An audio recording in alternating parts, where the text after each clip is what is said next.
It's really hard for us to come out of the military community and be served, right? We want to come out and serve, but there's a ton of value in being served as well, right? It's an integrated approach to the way that you can live your life, to be able to offer a reciprocal relationship. Yeah, I think the biggest thing is literally believing in what we're trying to do. So actually trying to have a fully Carolina-based supply chain is non-negotiable, but then also trying to solve this problem of blisters while rucking, also something that I think should be fixed. Thought about all the different issues I faced in the Army, and so many of them are out of my control. But socks and underwear are two things that anybody, regardless of the unit, can wear. What it came down to was trying to make sure that we solve a problem and do it the way that I envisioned.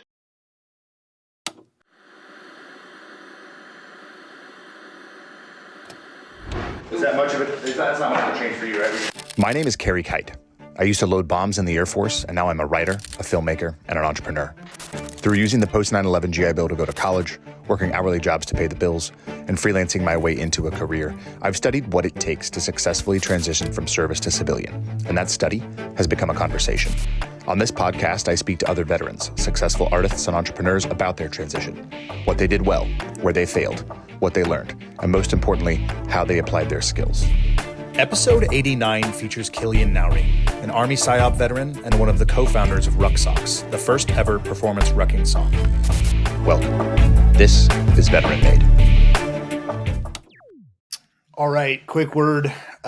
Second episode that will be promoting the same product, Go Pills, from last week's episode. Again, I've continued to use them. I've continued to love using them. Really, really excited to have it in my protocol. My daily protocol, from a health and wellness standpoint. Just very important to me that I put clean ingredients in my body that helps me go when I need to go, but more importantly, helps me build a protocol that allows me to rest when I need to rest. So for me, this is about living an integrated lifestyle, one where I am prepared and ready to go, and then one in which I am able to and interested in unplugging, resting, relaxing, and resetting overnight. If you have not yet, grab a pair of Go Pills, gopills.com, not a pair, a set, not a set, a bottle of Go Pills at gopills.com. Use code VM15 at checkout for 15% off. Enjoy the episode. All right. Good morning. We are live. Killian, now is it Nowrey or Nowrey? Nowrey. Killian Nowrey, welcome to Veteran Made. Thank you, Kerry. Appreciate you inviting me on. Yeah, man, absolutely. I'm excited to talk to you for a number of reasons. So we'll kind of dive right into it. If you could just give our listeners a very brief primer on, who you are, where and when you served, and then we'll jump into some specific questions I have about Ruck Socks. Yep. So I'm Killian. I served in the Army for about 4 years in the PSYOP pipeline. I was one of the first, I think, 3 classes to do the initial entry right into PSYOP. So basically it was like a 18X contract, but for PSYOP. So we call them 37 X-rays, even though at the time that wasn't the formal MOS. So joined straight into PSYOP, went through that whole selection and qualification course. Got a deployment to Iraq with our tactical unit attached to MARSOC. That was a great experience. But kind of wanted to move on to different things when I got out. So that's when I started Ruck Socks in 2 years ago on March 31st, 2022. So just about 2 years ago already. So that's where we're at. Yeah, this episode will go live a week from tomorrow, but we are recording this on Monday, April 1st, which is just one day removed from the anniversary that you're talking about, which is super cool. Yeah. So, there's a couple of things that I want to start with and see where this conversation goes. Based on our previous conversations, I would imagine we could go long, and in all likelihood, we'll probably be recording multiple episodes over time. But I want to start with 2 things. One, I want you to talk a little bit about that entrepreneurial adage of solve a problem for yourself first at the very local level, in order to test scalability and make a product for yourself first and then for everybody else. And then the second piece is, obviously, I want to talk a clean supply chain and American made, American grown, American manufactured, and all that good stuff. But let's start with the thesis of the company. Let's start with the genesis of of where, when, why, how you got started, and go from there. Yeah, so much of it comes from training, right? So my best friend, he went through the basic training with me, prep course, selection, the whole 9 yards, everything. And his feet got torn up so many times that he actually recycled the Q course twice. So I didn't get to graduate with him. And that really is when I kind of started thinking about foot problems. I didn't have an issue because I used socks that worked well for me. But when he had those issues, and then when I got out of the Army, I started thinking about all the issues that I encountered, and how I could change those. That's where the idea came from, was from my best friend and co-founder. He's still on active duty, so he's a great brand representative for us with the rest of the guys. But it all came from my buddy, having those foot issues, getting out of the Army, wanting to keep the friend group together was my main thing, right? So we had 2021 wasn't a great year, I would say, for me and for Psychological Operations Regiment.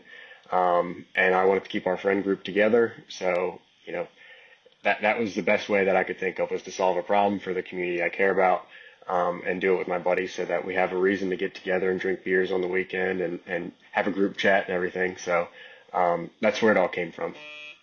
And so whose idea was it initially, and then whose idea was it to co-found the company together, especially with somebody that still is on active duty?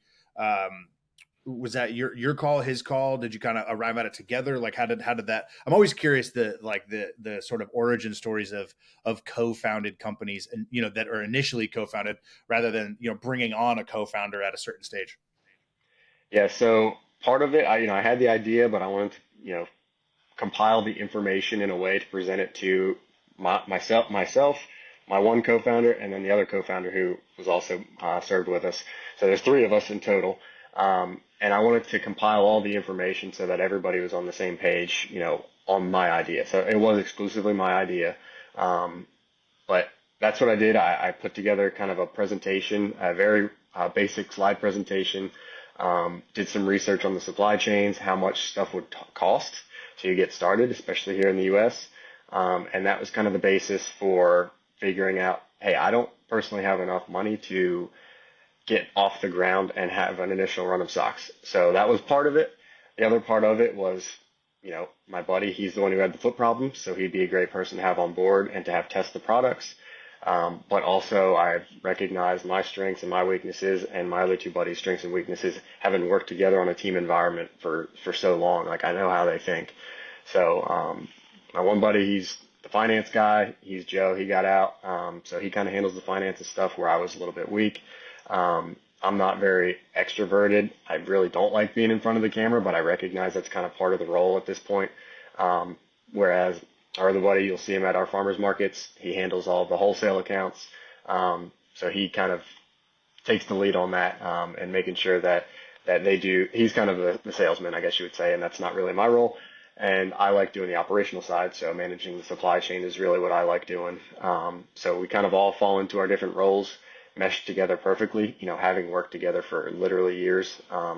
It's a good combo.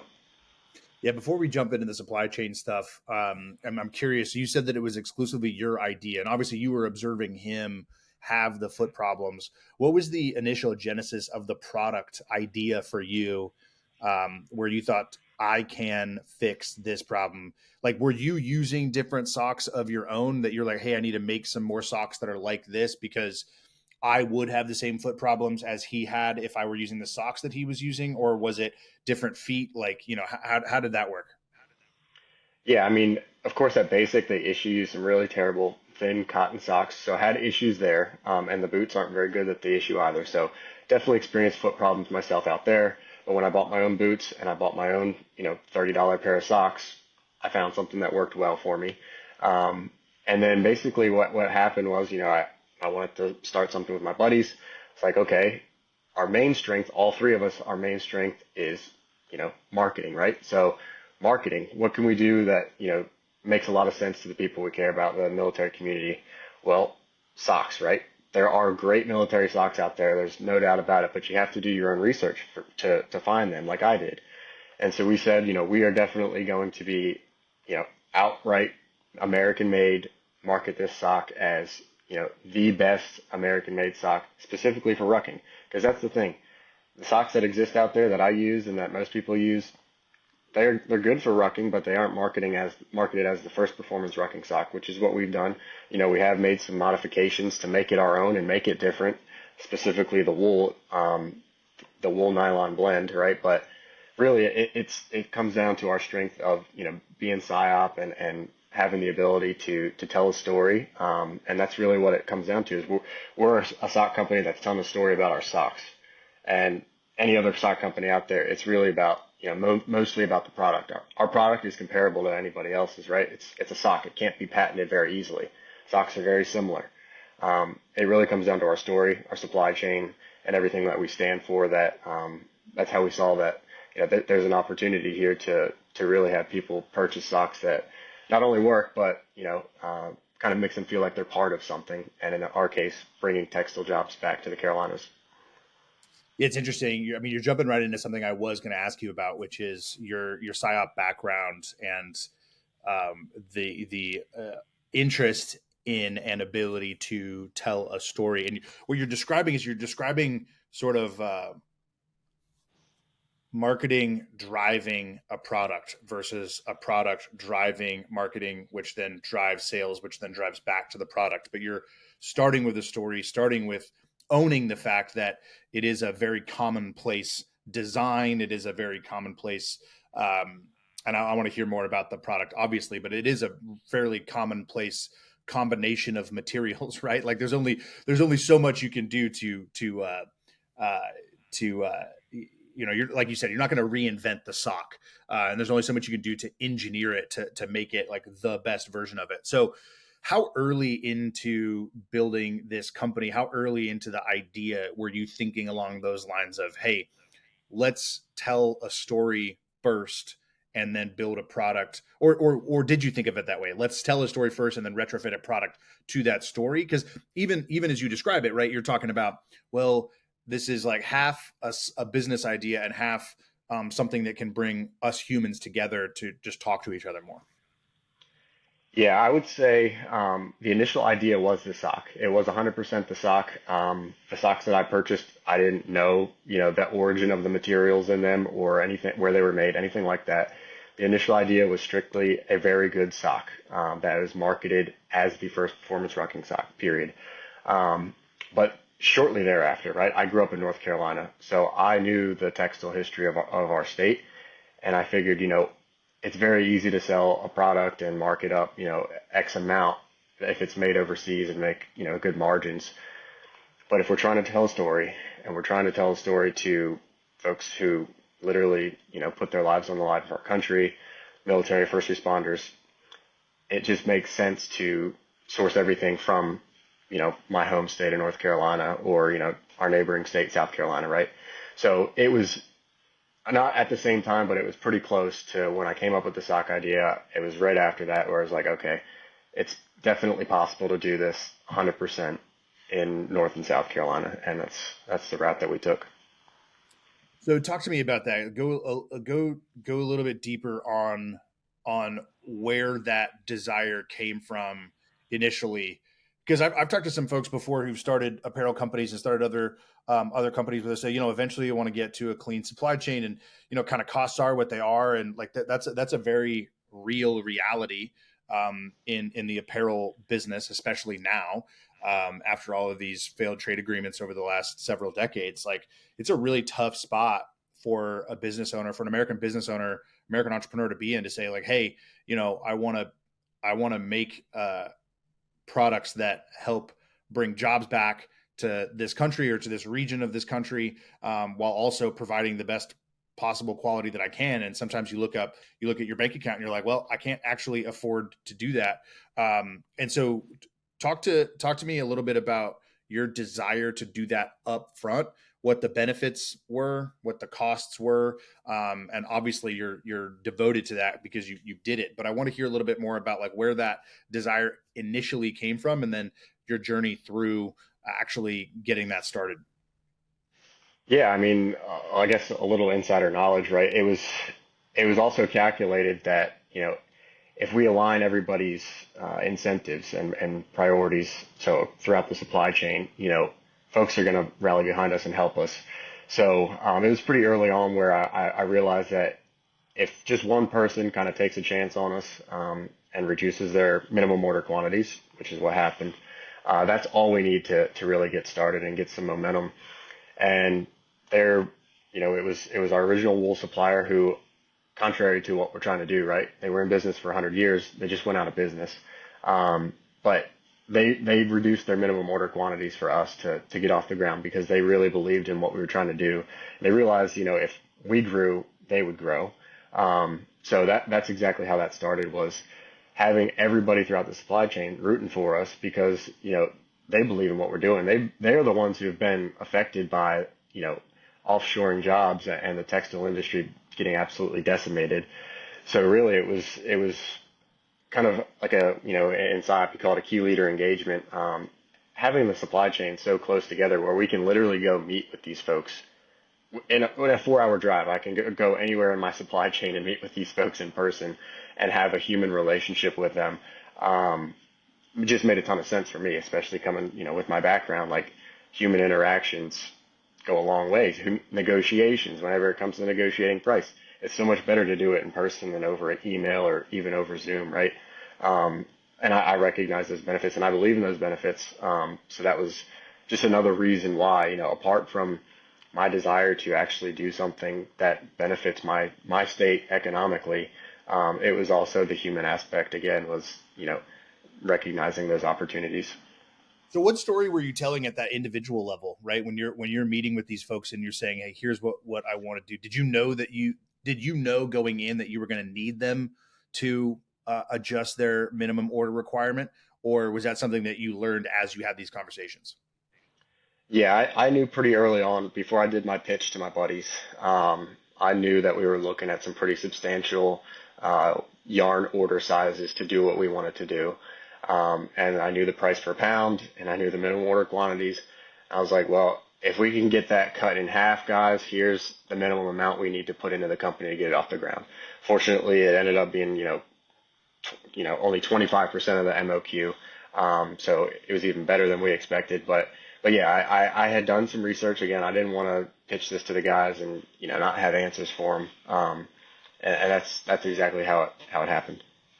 Going back to that pre-pitch to your buddy's time, did you enjoy that research? Like, how excited did you get about the idea? Was there any slog involved for you? Was there any hurdles that you had to kind of get over personally as you were doing this? Were there any times where you said like, oh man, never mind, I think I'm good? Or were you gung ho and you just loved it?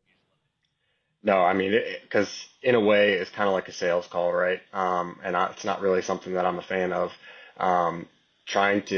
If we were coming as a customer with, full MOQs, it's different, but we're asking them to make serious concessions. And I didn't really like that. I don't like asking, for favors like that. But yeah, fortunately we had folks who helped us. We definitely had folks that weren't about it, whether because of financial reasons or because of literally they don't have the operational capacity to help us out. And that's one thing I learned about our supply chain, like the North Carolina textile supply chain specifically, is like everybody operates at almost full capacity because they have to. Like the opportunity cost of not doing that is exponential because they're competing with such low prices that are being imported that they have to just operate at full capacity like all the time. So that was hard really. It was trying to find a knitting facility to get into, to get time on the machine. But again, fortunately we found a Navy veteran who wanted to be part of it. Look at that. More veterans. I love it. Yep.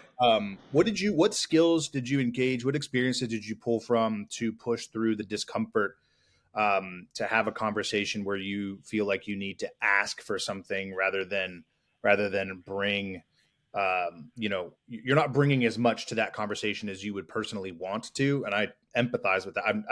I've never obviously scaled an apparel company, but I empathize with that feeling of like going to somebody and saying like, I don't want to have to ask, but that is the nature of relationships. And I talk about that. We talk about that on the show all the time, that your network is not a bunch of plots on a graph, right? It's not just a list of LinkedIn connections. It's human beings, right? human to human, heart to heart, mind to mind. These are the connections that we're making. How can we serve each other? It's really hard for us to come out of the military community and be served, right? Like we want to come out and serve, but there's obviously value in that.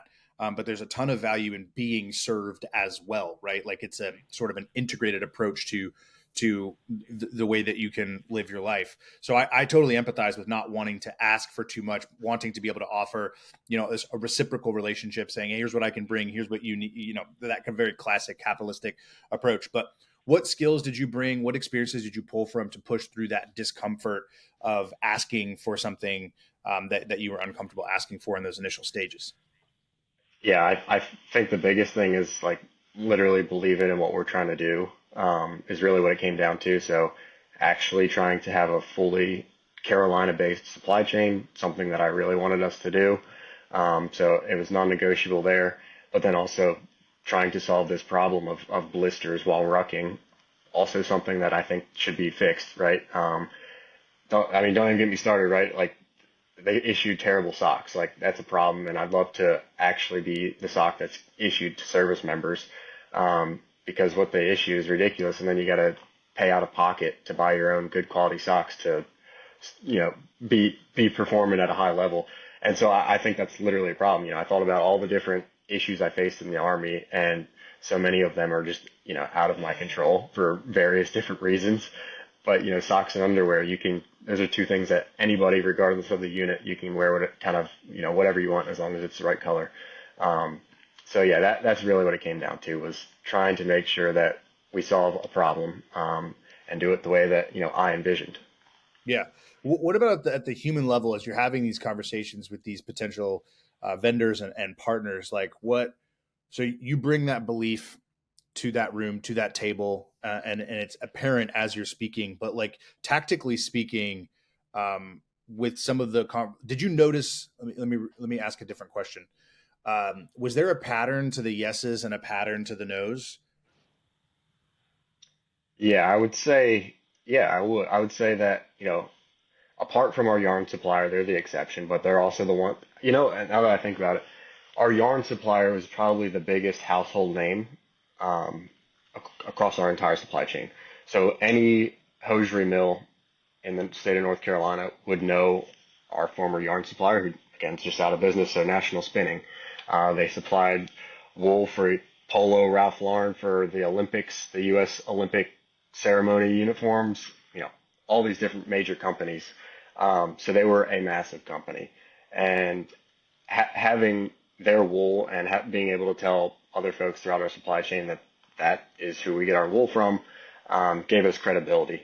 Of course, there was still pushback further on down the supply chain, mostly from, again, the hosiery mills that just couldn't really fit us in. But yeah, that added credibility to our position when they knew that this massive company was helping us out. I want to come back to the micro, but I want to go a little bit macro right now, because you mentioned it a couple of times, with these different vendors working at capacity because they have to, and then they're kind of unable to fit you in.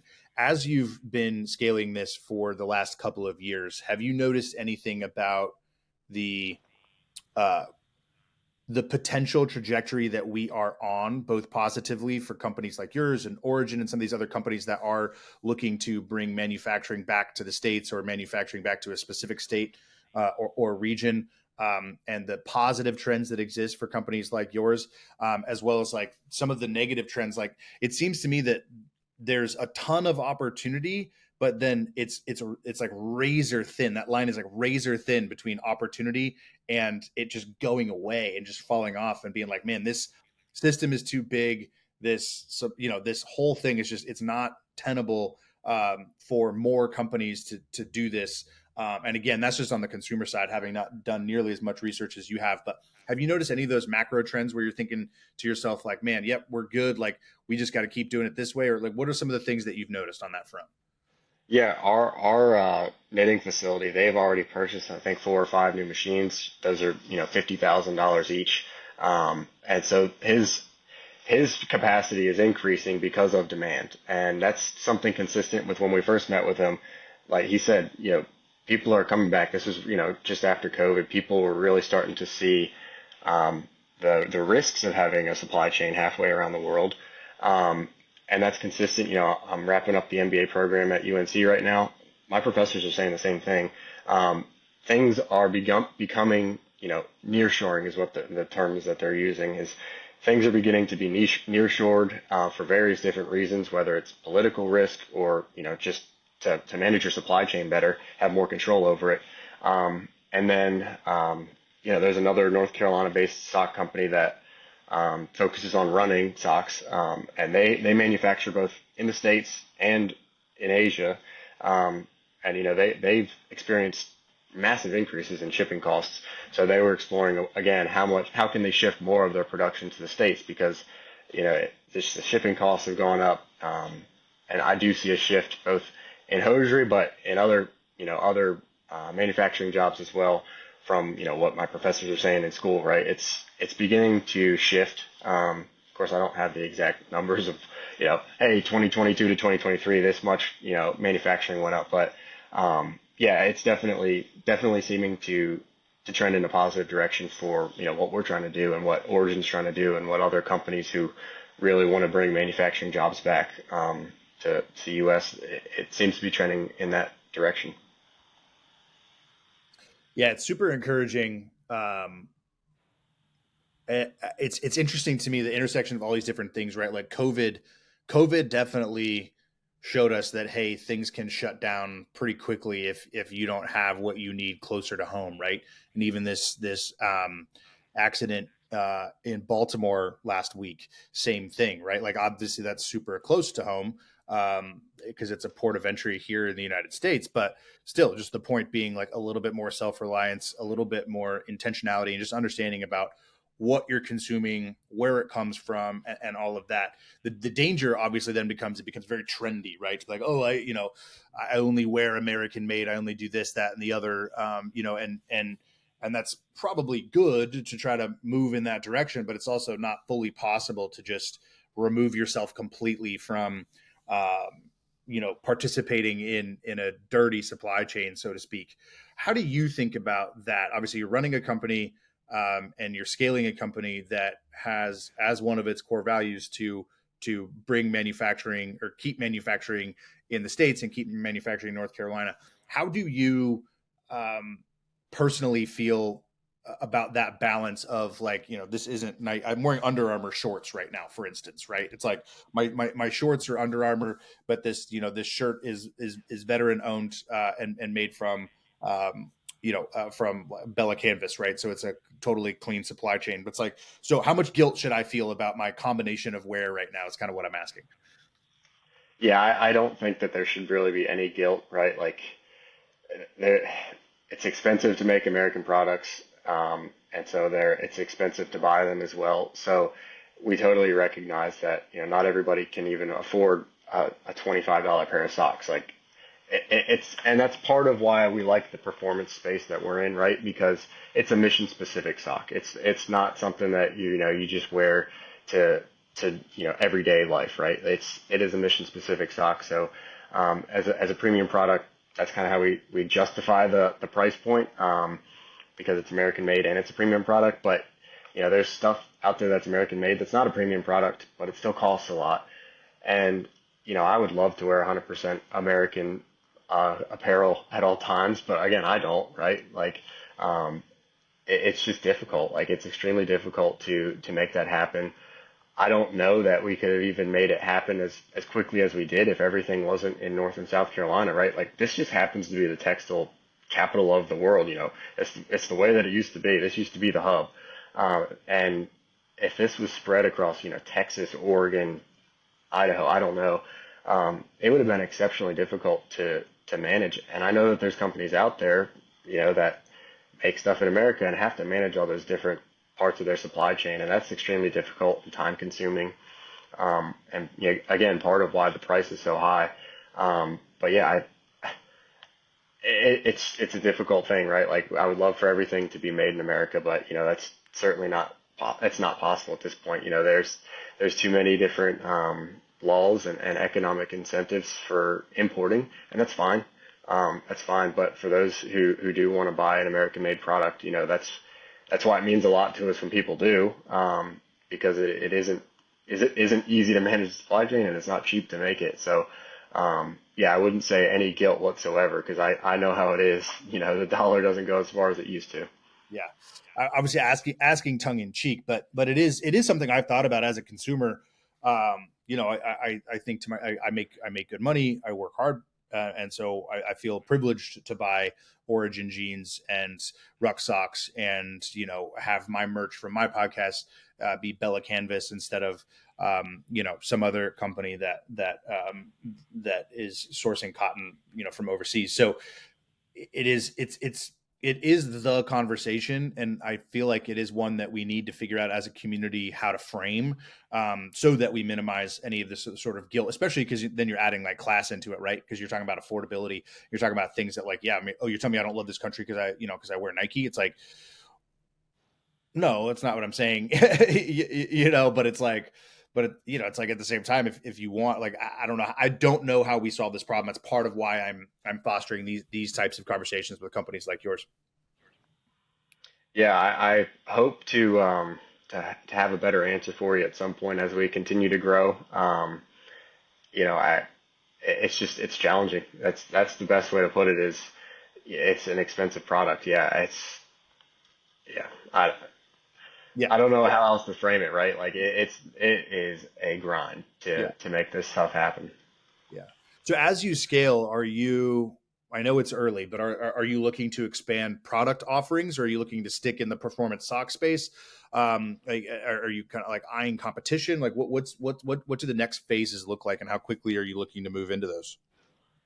Yeah, I mean, the sock that we made that is on our website and everything is what has worked the best for us, and it is designed around what we liked.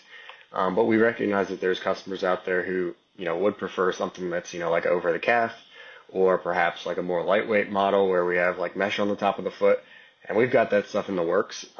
It's just we're still dealing with MOQs and whatnot, even though they're lower for us to make stuff happen.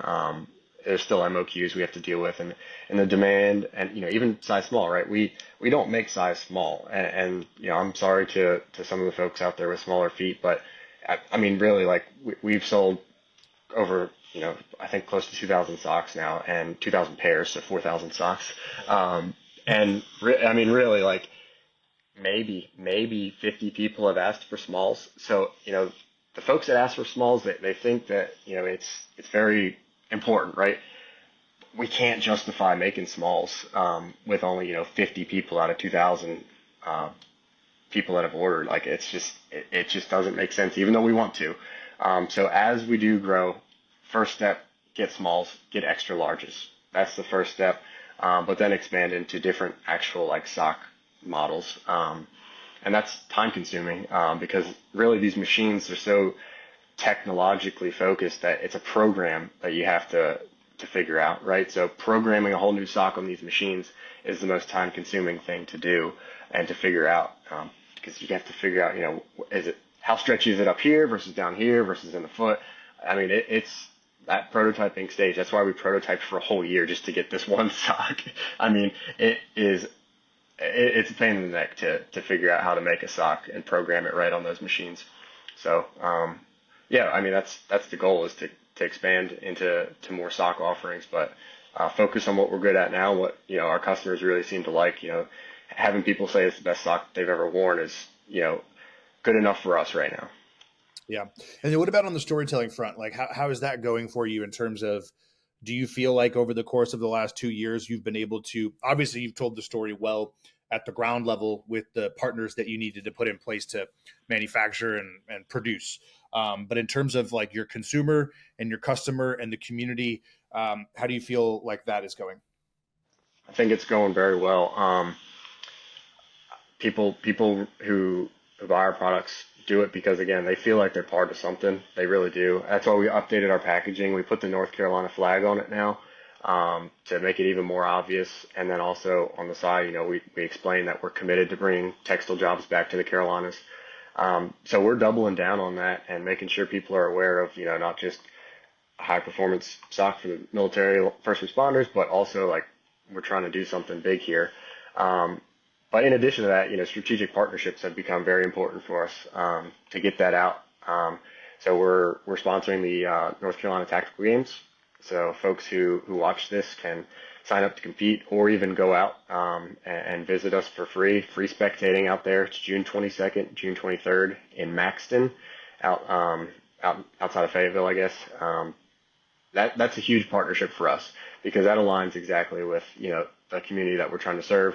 Folks who are committed to fitness, folks who are committed to performing at their best, folks who like to shoot guns. So those types of partnerships are really what we're working on right now.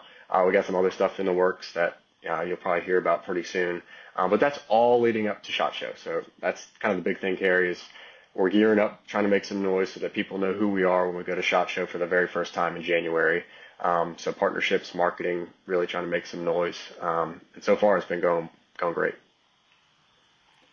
When and how are you going to attack the United States government and get that DoD contract? Yeah, our pockets aren't deep enough to do that. No, I'm just kidding.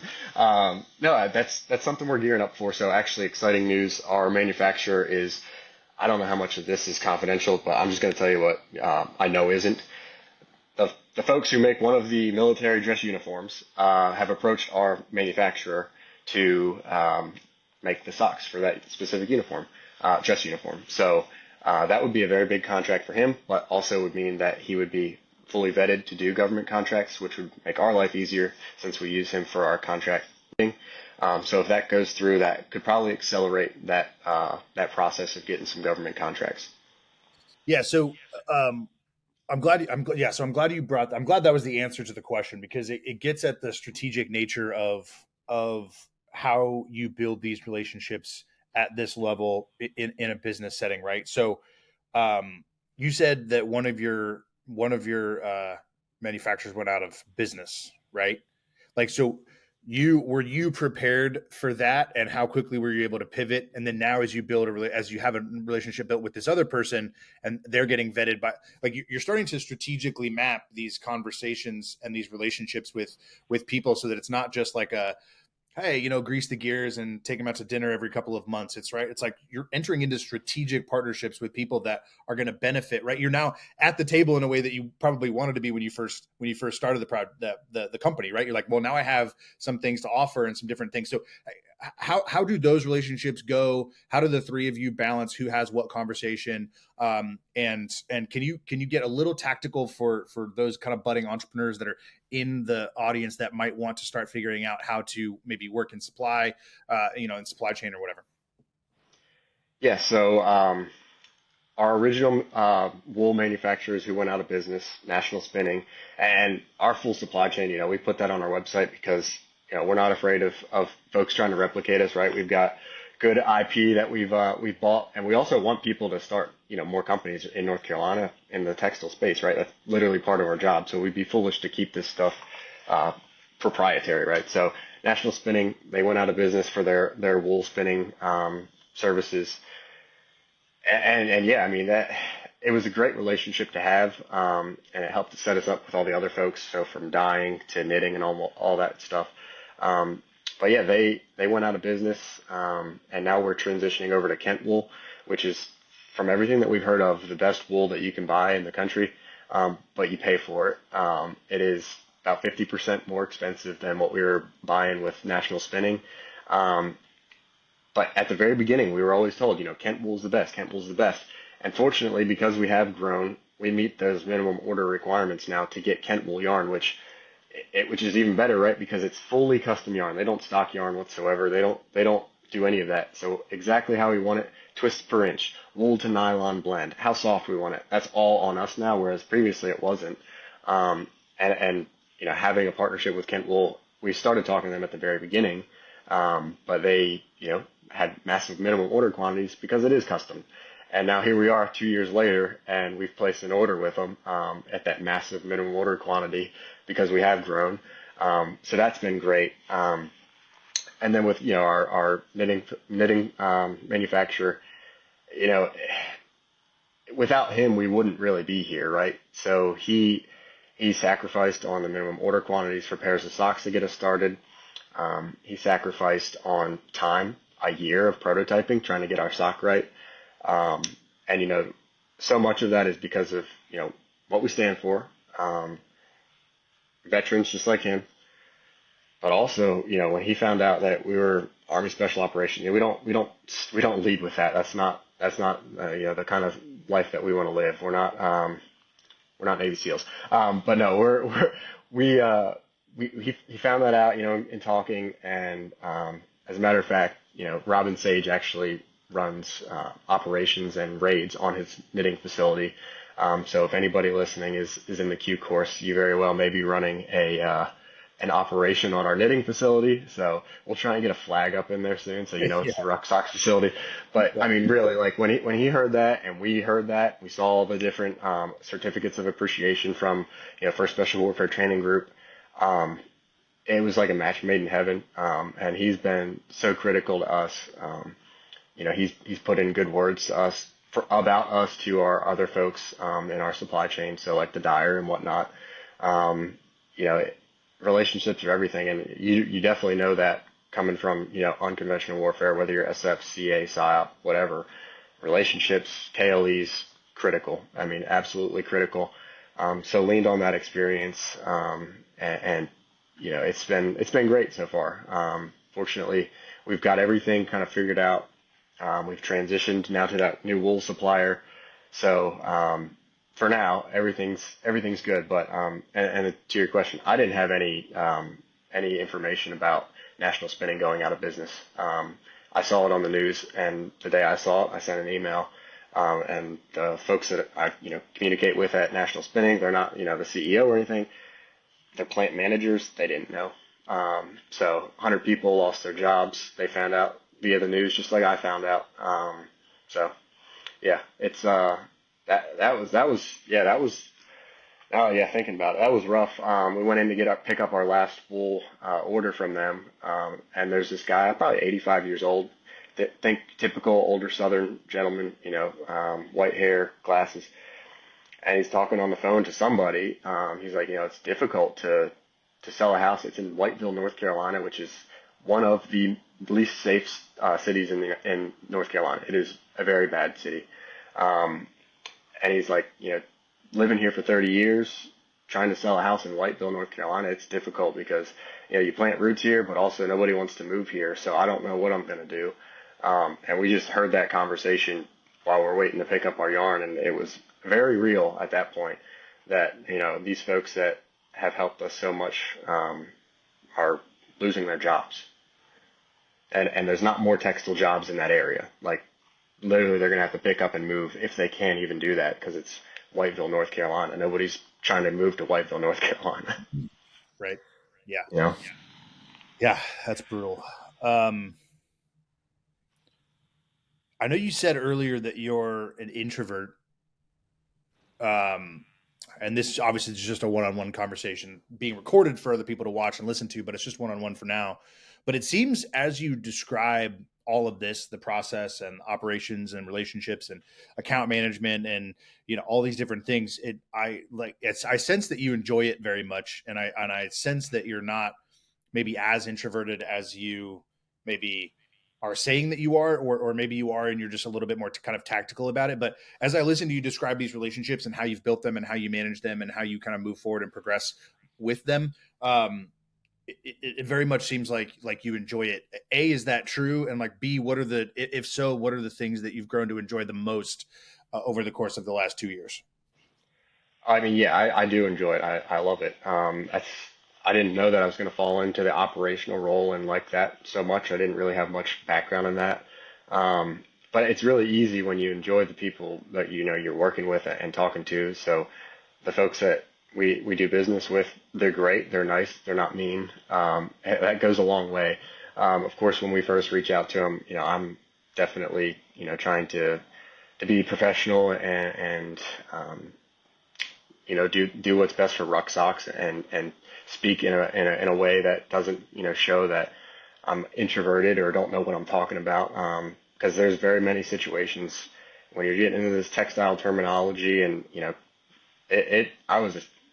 I I didn't know what I was talking about, right? But I had to definitely do some research and talk to those folks, so that they understood, what we're trying to do, but also that we really have no background in this. And that's been really the funnest part, is that so many of the folks in our supply chain are willing to help us and like teach us, and tell us, this is what a twist per inch means. This is what color fastness testing means. This is what, elongation of a sock should be. That's been the best part, because I'm still learning. I always love learning, right? Like when I was in the language course for SIOP, I started my private pilot's license and I got dive certified. Like I am just constantly trying to learn stuff. And that has been the best part about this, is that I'm literally still learning stuff. And fortunately we have folks who are patient and helpful that do teach me. And if I don't know something, I'm not afraid to ask why. Like in the military, they say, always ask, why, and, if you don't understand something, but like in this case, like that's been the best thing for me is, I'm asking why, and people are very helpful in telling me that why and explaining that stuff to me. And that makes dealing with folks very easy, right? I'm not super introverted at this point, because they're super helpful, and I enjoy speaking with them and learning from them. What have you learned about yourself as an entrepreneur, having transitioned out of the military and into an MBA and business simultaneously? What have you learned about yourself that's maybe different than what you learned about yourself in the military? Um, Or maybe it reinforced something. I'm not. Yeah, I don't mean to yeah, kind of put yeah, that. honestly, I think that, what I was able to do in the Army in 4 short years, really gave me the confidence to kind of accomplish pretty much anything. I mean, I really do. Like, and even from like leadership perspectives, I'm sure you've heard of horror stories of people with terrible leaders that, just people that hate their life in the Army or in the Marine Corps or in the Air Force, whatever it may be. Fortunately, I only heard horror stories. I never experienced that. All of my leadership was outstanding. That's why, like, I got out when I got out, because I had the absolute most positive experience that anybody could possibly ever imagine. And, it taught me so much. Like, business is difficult, and managing a supply chain is difficult. But, so is humping, 16 miles with a 80-pound rucksack or whatever, right? And honestly, like the Army was great for me. Not only did it teach me a lot about myself and, pushing through adversity and getting out of my comfort zone. I mean, KLEs for PSYOP, don't even get me started, right? Like as an introvert, that was the most stressful part for me. But, push through that. That helped me a lot. That prepared me for these moments where even though I may be uncomfortable, hopefully I'm not showing it, right? Working hard to really be a professional at that. But yeah, I mean, it taught me a lot, and then also helped pay for an MBA from a top business school, right? And again, always learning. I had no finance background. My undergrad was in criminal justice because it was quick. And so always learning. Thanks to the military, I'm able to keep doing that. Military gave me this whole idea. If I hadn't served in the military, I wouldn't have come up with Ruck Socks, wouldn't have had the friends, wouldn't have the friends to start Ruck Socks with. And certainly, I don't think that I would have paid out of pocket for probably not even a bachelor's degree, let alone a master's degree. Yeah, I love it. All right, I want to wrap things up here. I end each episode with an open-ended question. Before I get to that, where can folks find you or the company on online, website, social media? Where do you want to drive traffic? What can I tag?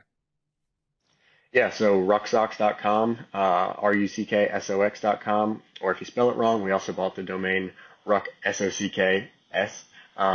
So, find us on there. We'll do a little code for you, veteran made 15 for 15% off. But then, we're also outside of different retailers outside of Fort Bragg, so Fort Liberty, General Jackson, Skull and Dagger, Silverback Tactical, North Carolina Military Supplies, Drop Zone. All those folks, if I forgot one, I'm sorry, but if they don't have us, ask them to carry us. They've been great. Of course, we've got the event coming up. Excuse me, Lily. Sorry about that. Get my little sausage dog. So we've got the event coming up in June with Tactical Games. So I'd love to see folks out there. That's the biggest thing for us, really. We want turnout for spectators. And then, of course, at Ruck_socks on Instagram. It's our social media. Try and stay pretty active on there, keep folks engaged. Cool. Yeah, I mean, that's where we found each other. So awesome. And yeah, thanks for the code. I'll blast that out on social and in the show notes, and we'll link everything out and collaborate and all that good stuff. Hopefully drive some new customer sales here for you. All right. So Killian, end of each episode, I ask, what's on your heart and your mind for our community right now? Could be a piece of advice, something you want to get off your chest, or something you want to reiterate from what we've already talked about today. But Killian, what's on your heart? What's on your mind? Yeah, I think mental health stuff is still very important. We have friends, common, acquaintances that, are very passionate about mental health as well. Ruck Socks was really a mental health outlet for me. It really was to try and get through a tough time and keep my friend group together as we started drifting apart during a tough time. So absolutely take care of yourself. We try and do what we can. Donations to different folks, different organizations that help folks that are struggling with that kind of stuff. So yeah, I mean, that's very important. And absolutely reach out to somebody if something's going on, you're not feeling great. That's what I had to do at times when I was feeling down. And fortunately, I ended up starting a company with those same guys who helped me out. So yeah, definitely make sure that you keep your friends close and spend time with them. And it's very important to take care of your mental health, no matter how old you are, how tough you think you are, what you've done, what you've accomplished. Yep. Take care of yourself and be there for each other. I love it. Killian, not the last time we'll do this. Appreciate you. Appreciate your time. Appreciate your energy. Appreciate the socks. And we'll chat soon, brother. Alrighty, Kerry. Take care. Bye.